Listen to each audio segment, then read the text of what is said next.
Little Crow became apathetic to the seemingly impossible task of holding the government accountable to its treaty obligations. As if to make matters worse, back on the reservation, Cullen and Brown began pushing the Dakota into becoming acculturated. That is, they wanted them to cut their hair, wear white man's clothes, and become farmers. My policies will, if energetically pursued, eventually bring the entire tribe from the darkness of barbarism to the light of civilization. There are now more than 200 families located in comfortable houses that have, to a great extent, abandoned their roving habits. Little Crow has always affirmed that an Indian could not dress and work like a white man, and at the same time adhere to the religion of the Dakotas. Brown had the reputation of being one of the most excellent and skilled tricksters in the Minnesota Territory. His scams were so numerous, and these scams were reported upon by missionary Stephen Riggs and government investigator George Day. Mr. President, I have discovered numerous violations of law and many frauds committed by past agents and a superintendent. The Indians whom I have visited in this state and Wisconsin have been defrauded of more than $100,000 in or during the 4 years past. George E.H. Day was sent by the United States government to investigate the corruption here. He found corruption all over. He reported that back to Washington, and they did nothing about it. And he said, if you do not clean this corruption up, there will be a war. Nothing was done. The Indian agents who are placed in trust of the honor and faith of the government are generally selected without any reference to their fitness for the place.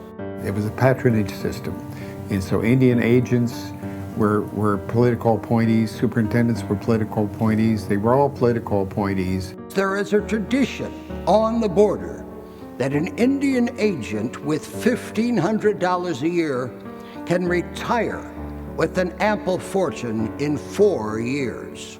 The government did indeed pay the annuities regularly, but the superintendents and agents to whom the money was entrusted for distribution and payment managed to keep the greater portion of it for themselves. I think I can show large numbers of cattle belonging to the Indians taken by Brown from the Sioux Agency. I can dig up 1,000 of his fraudulent transactions. The Indians have made great complaints against Brown for immorality, for defrauding them, and for bestowing favors on his relatives. Many of them disliked and distrusted him before he was appointed their agent. Brown was also hated for another reason, because he gave preference to the farmer Indians, while he virtually persecuted the blanket or traditional Dakota. The idea that the agricultural and educational funds are the common property of all the Dakota should be discarded.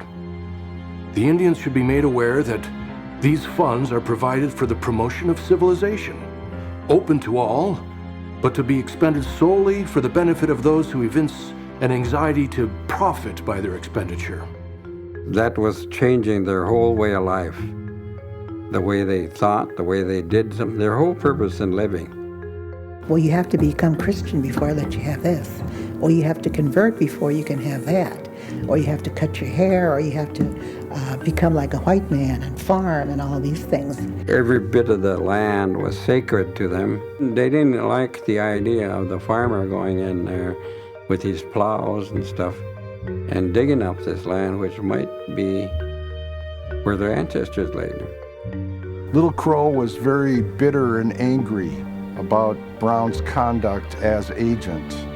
The whole system is defective and must be revised, or your red children, as they call themselves, will continue to be wronged and outraged, and the just vengeance of heaven continue to be poured out and visited upon this nation for its abuses and cruelty to the Indian.